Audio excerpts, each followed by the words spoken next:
Hi, my name is Anna Vogt. I'm the co-author of The Rebuilders, Going from Setback to Comeback in Business and Beyond, co-authored with the brilliant Sarah Tate. The book is all about resilience. It's about unpacking the codes of comeback behavior, people who've experienced setbacks in lives, and really looking at what makes them overcome those challenges and trying to codify that so everyone can apply those lessons in their life, both at work and at home as well.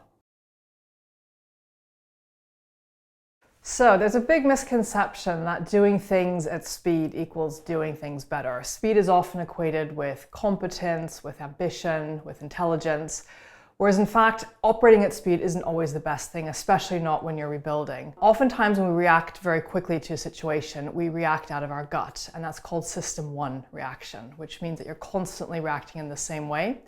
If you get yourself into a pickle, doing the same thing over and over again and having the same mechanism of reacting to a situation probably isn't the best idea. So oftentimes it's best to take a step back, to slow things down, to adjust your pace, and to really tap into your more analytical side of the brain. So that's System 2 thinking.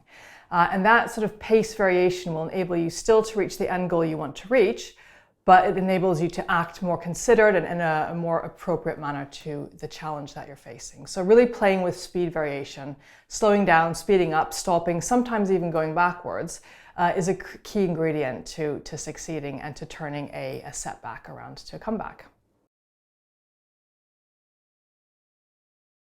It's really interesting looking at how athletes deal with speed and how that equates to them reaching their overall goals. So oftentimes cyclists and runners will have pacemakers that run ahead of them or cycle ahead of them in a race.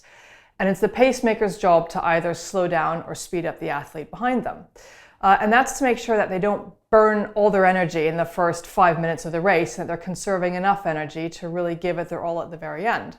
And I think it's a really interesting concept to consider how we can be our own pacemakers in life, both in our career and our personal life, and what mechanisms we can put in place to physically slow ourselves down or even stop ourselves from proceeding if things aren't going as they should be going. So I think that, again, playing with that speed variation is a really important thing. Looking at Matthew McConaughey, the actor, it's a really interesting example. He was enormously successful in his career, but kept getting cast as the romantic comedy lead in movies. And he decided that actually he wanted to break out of that mold and do something very different. So he actually stopped his career for 2 years. He rejected every single script that came through the door.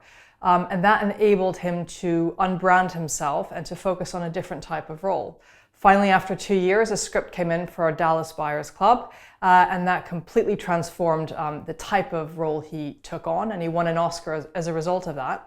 But that really hinged on the fact that he stopped himself, and he actually went backwards a little bit, and he was really scared he'd never get a script again. But actually, that helped turn things around for him, and now he's got a much larger portfolio and breadth and depth of work that he can share.